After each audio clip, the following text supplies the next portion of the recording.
For the past few years, Ricky Gervais, Stephen Merchant, and Karl Pilkington have been meeting regularly for a series of pointless conversations. This is one of them. Testing. Is that all right? Hello and welcome to the Ricky Gervais Show with me, Ricky Gervais, Stephen Merchant. Hello. And the little round-headed buffoon that is Karl Pilkington. All right.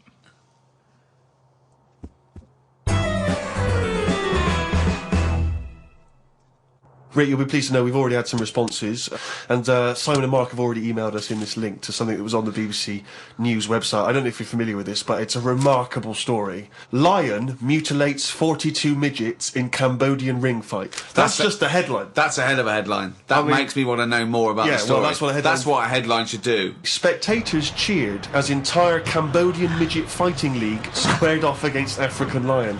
Tickets had been sold out 3 weeks before the much-anticipated fight. The fight was organised when an angry fan contested Yang Shamoni, president of the CMFL, claiming that one lion could defeat his entire league of 42 fighters. Well, the fight was ended, Rick, after only 12 minutes, after which 28 of the midget fighters were declared dead. Right. While the other 14 suffered severe injuries, including broken bones, lost limbs, and they were basically unable to fight. But the lion wasn't hurt? It would have seemed that the lion was okay. Oh, good. Well, that's amazing. Karl, what are your thoughts instantly? I mean, you're bound to have a take on that. See, what's annoying me is I've sent money to Cambodia because apparently they're hungry and haven't got any energy. So what's going on? Well, it's much easier to fill up a midget than it is a regular Cambodian. You know, they're I just feel like on a Mars I'm bar. being cheated a bit. You were conned before with a charity, weren't you? Well, a few times, yeah. What about the old lady? What was that? I got stopped, and it's like they sort of drag you in by saying, "Have you got a gran?" And I said, "No, they died," and that. It's like, "Oh, did they die of the cold?" No, she's, ill. What have you? Just old age. He said, "Well, what happens with a lot of people's grans is they die in the cold, right?" So I was like, "Oh, that's bad, isn't it?" Anyway, so she's chatting and she's showing me pictures of these old women who look cold, right? Saying, "Look at her, that's Edna. She's got no family. She can't pay the bills and all that." Yeah. So I'm like, "Oh yeah." Anyway, it goes on for about 15 minutes, and you feel bad. You give them your bank details, right? And what happens is every couple of months you get a letter from Edna. Well, it's not from her; it's typed up and what have you. But there's a picture of Edna, right? And it's saying, "Oh, this December, Edna's going to be extra cold. It's cold outside. She can't afford to pay the heat and what have you." Yeah. Keep going, right? So you keep paying every month like £5, whatever. Get another letter a few months later, right? Edna's sat there. She's got a tan. What do you mean she's got a tan? Well, when they said, she's cold, I thought they meant for the heating, not to send her on holiday for a month. She sat there with a tan. I'm not joking.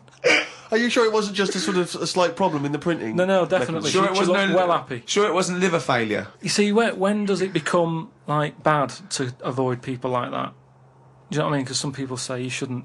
They're people like us who've just had a bit of bad luck. Well, of course they are.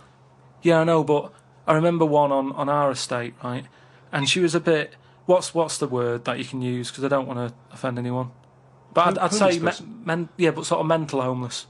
Is that a term? That's the official term. I think that is the new official term. It's mental homeless-itis. Right. So she lived on the estate and what have you, and she aged. How was she homeless if she lived on the estate? Well, she sort of decided to stay around there because I think people on the estate spoke to her more than people who had money. So this mental homeless woman on the estate, and what she used to do, right? She acted quite normal, and she used to always push like a pram around with her, right? And everyone was like, "She can't have a kid, can she?" Right? And she was dead happy every day. She was up and down, walking up and down the road. Anyway, one day she sort of walked past, right? Turned round and looked in the pram. There's a bucket with a face on it.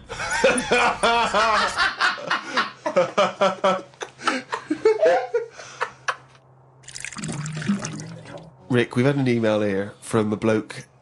I think you're going to respect him, because I think you can tell straight away from his name that he's the kind of guy you'd want to hang out with. Go on. I know how much you love fun people. Yeah. Well, Paul, and he's calling himself this, Paul the Party Animal Parker. He's emailed in. He's given himself that moniker.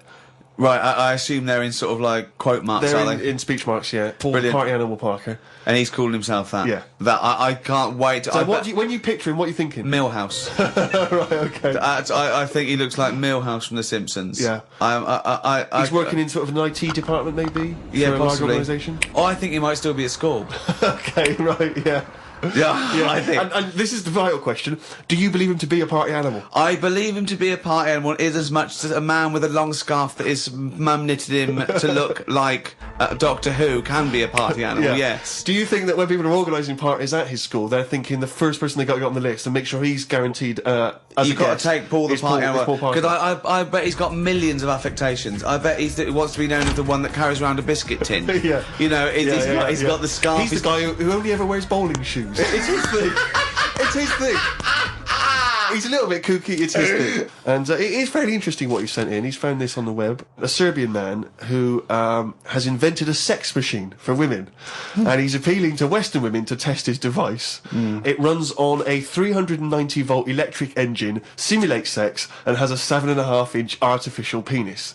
As soon as I read this, I was thinking, it's just imagining there going, oh, thanks for coming in, yeah, okay. So there's what's going to happen is there's a penis that's going to pop out from here, and it's going to have sex with you. I'm going to stand behind the machine. I've got to stand behind here. There's a lot of dials and stuff. I don't want to bore you in. Well, why do you have to stand behind it? Just I can't. It's technical stuff, but I got to be behind the machine. But there's no penis on the robot at the moment. It's just a hole. No, don't worry. What'll happen is I'll switch the machine on. I'll go behind, and then a penis will appear. Will it be like a metal-looking penis? It will be a robotic penis, but it will seem like it's a regular fleshy human penis. So you've made this sort of like robotic penis look really realistic. It's really realistic. You will not be able to tell the difference between, say, the robot one and mine, for instance. Okay, well, I don't want to see yours. No, there's absolutely not. Because I've not come around here to have sex with a person. I know, you've come around to test the machine. Yeah, and that is exactly what you're going to get. Okay, Another piece of mechanical action. To a lot of people, sex is important, isn't it? You know what I mean? Not to you? Well, it serves a purpose. What purpose? No. Because you don't want to have kids, so what purpose? Just you know, something to do in the evening. something to do, innit? When the telly's broke. But for years, like they've found stuff, haven't they? Machines from like Roman times that similar to that setup. No machines in Roman times. Like that though, the old sort of knob on a stick machine thing. The old Roman knob on a stick. I'm sorry, but I watch Time Team every week, and Tony Robinson has never done that. An old knob on a stick machine. I just think of Julius Caesar sitting down and go, okay, aqueduct, we love that. Thanks for that. Straight roads, good idea. We can see the enemy coming. What have you got there? Well, I'm glad you've asked. Ploncticus. What have you got there? Wanklicus. What I've got here is a Yeldy knob. And I've put that on the end of a stick. Oh, stickus phallus. Okay, well done, Wanklicus. Well done. You are my new right-hand man, as they say. No, excellent. But they do stuff like that. You've been in the London Museum and that, and they've got sort of sex stuff from years ago. They've got like these metal pants that they used to wear. I don't know what that is. Metal pants? Yeah, sort of Is metal. that a chastity belt, you mean? They used to make women wear them so that they could have When- sex when- with No, men but they had them for blokes as well, though. Metal pants for blokes? Yeah, Why? I just think they sort of like sexy metal pants. What? Oh, I don't know what you mean. What with are you sexy talking metal about? pants. Well, we'll have to look because I haven't got it in front of me. It's just something I remember seeing, some sort of sexy metal pants that I used to wear. But what are you saying, sexy metal Karl, pants? they that always was had not to British be- Museum, that was Soho. No, what I mean That was Old Compton Street. You were looking they in the always shop had to window. be ready for like battle and that, but these were a little bit sexy but protective at the same time. I love that. So, Lancelot, are you ready to face the Black Knight? Yeah. What do you think of these? Huh? I just want to look good on the battlefield. Will there be women watching, cheering us on? Well, you're not going to fight like that, are you? What about with your I'm going to wear nothing except these sexy metal pants. But what about your chest is exposed? well, it's a good chest. I'll be working out. Yeah, I know. But what I mean is, you want metal all I've actually over. been lifting up the round table every week. I just work out, do that about 4 times a day. But that machine, right? Why did it have to be a woman, or could they have got a little gay fella in? I Let don't me know. just check. It doesn't actually specify the small print here. I love that. Why do you want to see a little gay fella be? I don't want to see it. I'm just saying they're sort of more. Karl, why do you want? I don't wanna see it. Why do you want to I don't wanna watch a see it. gay man get buggered by a robot? I wasn't the one typing in gay machines on the internet, finding stuff out about them. It's not a gay Steve was. machine. You just made it into a game machine. Yeah, he wanted to pleasure women with this machine. You're saying, can I see a little gay fellow get a robotic cock up his arse? You're the one requesting that, Karl I don't want Pilkington. that. I'm just saying that. You're the one that wants to see gay men with metal stuff up their anus. No, what I'm saying is they're more up for a bit more experimentation than... What are you saying? Why is that the case? Why? Why'd you say that? No, they're just, you know, butt plugs and that. I mean, what I'm saying is... What, you can't just say butt plugs and that. I'm just saying that I reckon they'd be up for it. What do you know about butt plugs? I don't know anything about them. I just remember seeing an advert for some once in a sex shop. What are you doing? No, I wasn't. I was just walking past. I was walking past the sex shop and that. And Your eyes you're sort of looking. Why were you walking past a sex shop? Just because I was on the way to work and that, and I passed one, and there was a little sort of... One, it was open early, which I never understood, right? It was about 8 o'clock in the morning, right? And Who's rushing out? Who's rushing out, yeah. Who needs them now, right? Yeah. But I must get a bagel and some poppers on the way to work.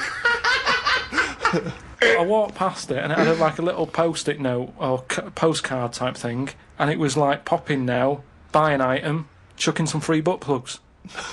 And I didn't know what they for. I'd never heard of them before. But all I'm saying is, I've since found out what they do with them.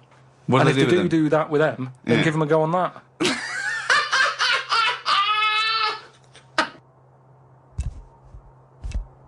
Another email here. It's an interesting fact. I'm hoping it's true. America's first nudist organisation apparently was founded in 1929 by 3 men. Now, what intrigued me when I read that is the fact that it's clearly 3 blokes just trying to meet some nude women. They're all 52, balding. Exactly. With little, sort of those gold-rimmed glasses. Yeah. Yeah. And they're just wandering around, and it's all quite saggy down there, and they're just knocking on doors saying, we've just set up an organisation, it's perfectly above board, completely legitimate, it's a nudist organisation. You got any women in there that want to come and join us? Because we haven't got any female members at the moment. Got any women in there interested in, volleyball or trampoline? I can't be doing with it, me. You hate nudists, don't you? Nudists. I don't understand what it's all about at the end of the day. And here's something, right? Do you know, like, when you're a bloke nudist, right? Do you ever get any who just have, like, a small knob? I don't know. I don't understand the question. What's that? What's your point? Well, are there any blokes who are knocking about who just have a normal-sized knob, or maybe a bit smaller than normal, who are happy wandering about showing off what they haven't got, if you know what I mean? I don't think nudists are just doing it because they're so proud of their knob. No, but there's got to be a little bit of that in it, isn't there? Just saying, most blokes who, nudists, they must be pretty confident in themselves to, I looked once. What? Where are you Because going with this? It's natural, that's what I'm saying. What do you mean? This is Karl takes a sneaky look at menscocks.com. No, what I'm saying is, it's natural. What's this happening? You were in a gym. No. A lot of guys are getting changed, and you were just checking out their you're at your bedroom window with a pair of binoculars, and there was a little fella across the road getting changed. I was at some night out once. Right? Go on. So you were at heaven, and you were in the toilet. It was some night out, and some people come running on the stage, right? Some music started coming on, and these 4 people ran out. It was 2 women. So you were at a gay strip club? It wasn't gay in that. It was just a normal night out. Well, some sort of party night out. Right. These people come running on, right? You got 2 women, you got 2 blokes. Right. They whip the knickers off, the fellas whip their undies off. At the same time? Yeah, all at the same time. Was it like a choreographed thing? So that happened, and all I'm saying is, right, before I had a look at the woman's bits, right, I just had a little cheeky glance at the fellas. Why? Just checking it out, just seeing is everything normal down there. Why weren't your eyes drawn instantly to the ladies' bits? No, believe me, I had a look at that. All I'm saying. But you went to the guys first. I didn't know how long pants were going to be left off for. So you didn't want to miss your opportunity, is what you're saying? You saw a window of opportunity to see some men's bits, and you thought, I better take it. No, because this may never happen again. No. So what happened? So there's 2 women, 2 men, right? I don't know what sort of event this is where you're looking at anyone get their knickers and pants off. I don't know why you're looking at all. So you go right. There's knickers and pants off. Right. Let's check out the knob and testicles first. You're telling me you've never, like, when you've been in a gym or anything, you've not just sort of turned your head, had a look, and gone, all right, yeah, that's all right. Yeah. So let's just get this question right. Have we ever been in a gym and just taken a sneaky glance at a man's genitals? Is that your question to us? Right. For me, it's the same as when you see someone who's a bit odd 2 heads or whatever. Well, I'll be honest. If I was in a gym and a bloke came in with 2 heads, I'd look. I'd get a sneaky glance in the mirror. I'd go... Sorry, but you'd look at his genitals or his 2 heads? His 2 heads! Or would you sneaky look at the heads and then think, I wonder if he's got 2 cocks? And just... I'd have to have a look there. If I'll tell you what, and now I admit it, if I'm ever in a gym and a naked man with 2 heads walks in, I probably will check out the genitals as well, just to make sure that he's got 2 of everything. Can I tell you the thing that always freaks me out? I do sometimes go to the gym, and I live in North London, and the thing that always freaks me out is if there's an elderly man, often quite short. I'm always freaked out because there's at least 2 I'm aware of who've got very, very large penises. And I always find that really disturbing because sometimes you can't help but notice because it's like Godzilla coming through the change room. Do you know what I mean? So that I do admit that's the only instance where my eye has been naturally drawn to it. Do you know what annoys me in gyms?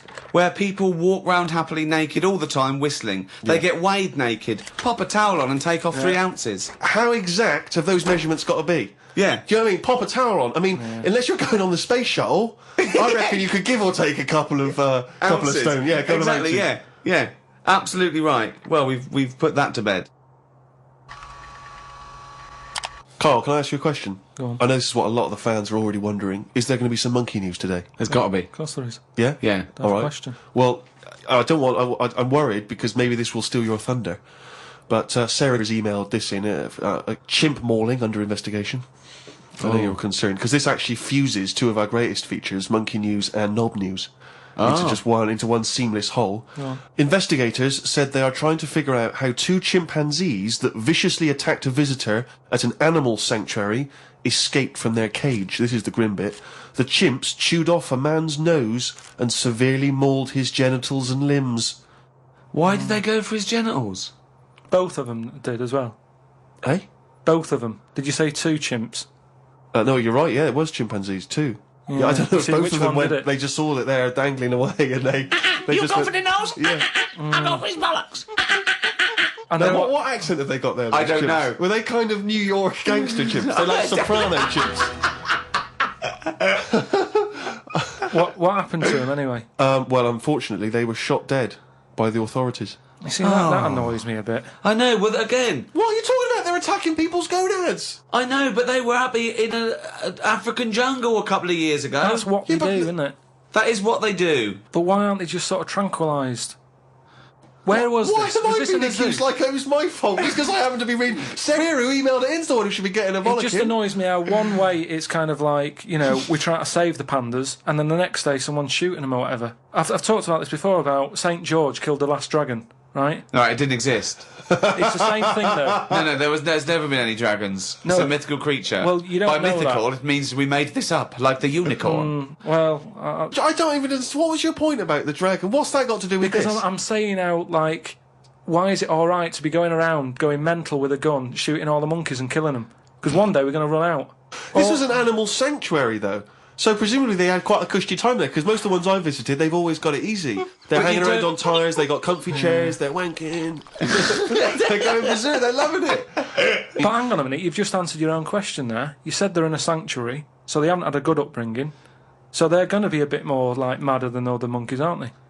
Because that's where the ill ones go, isn't it? Sorry, what do you understand by sanctuary? Well, I've been to one for seals. It's not like a borstal. Yeah, exactly. He thinks it's a borstal. It's like scum. Like they did some bad stuff in the jungle, and they had a little monkey court, and they went, send him to borstal. Well, what is it then? No, it's a monkey sanctuary where it like a haven. Well, it's not a haven, is it? It's got a bullet in the head.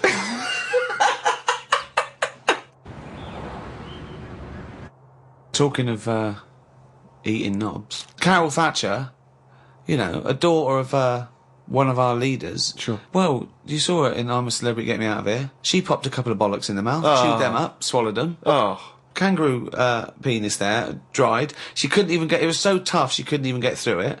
And then she... eventually she eats it. What was it, like a pepperoni? Yeah. And she... What do you think of that, Karl? What, eating that sort of stuff? Yeah. I watch it. I like those little trial bits, right? Yeah.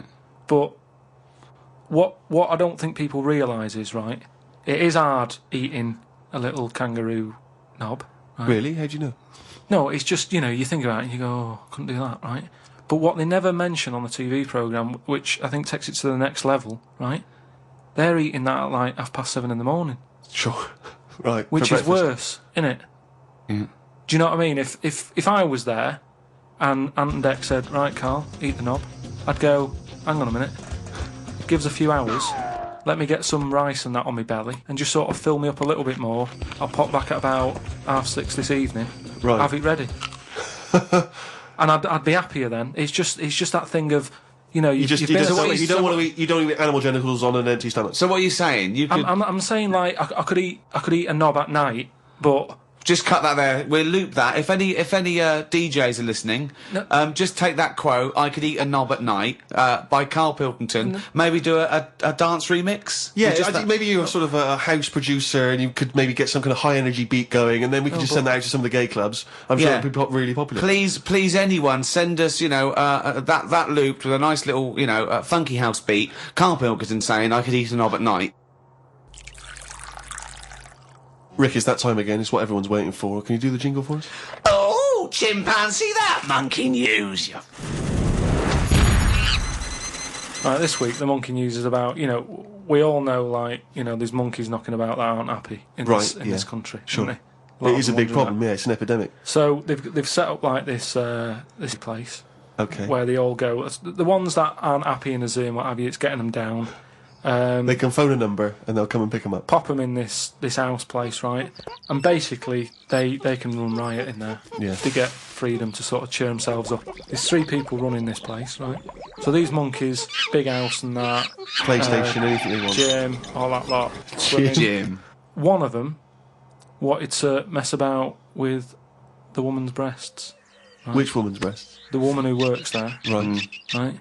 And she was like, right, pack it in, we've all had a bit of fun. You've been in the gym and everything. She obviously, got a bit excited He was fired up and that, ready for some more action and that. He's trying to have a go on this woman's breast, right? She was like, have a go. She was like, no, you're not doing that. Pack it in and all that. The boss who's running the place was like, come on, let him have a go. No. Right, you're talking shit. So anyway, right, so he's there and he's... So the boss says, yeah, you can have a grope. The boss is saying, let him have a go. Come on, Rita, if Monkey wants to play with nipples, let him. So she's like, I'm not happy with this, and he's going, come on, you know the rules here, we've got to cheer these monkeys up. This is absolute We've bollocks. Actually, no, and in the end, because she didn't allow it to happen, the fella bloke sacked her, got someone else in. I want to see the advert he put in the Guardian media page. I love that. Woman wanted to let Chimp feel tits whenever it wants. Well, it's all up there. You're talking absolute shit again. Well, we'll see. That is no way that happened.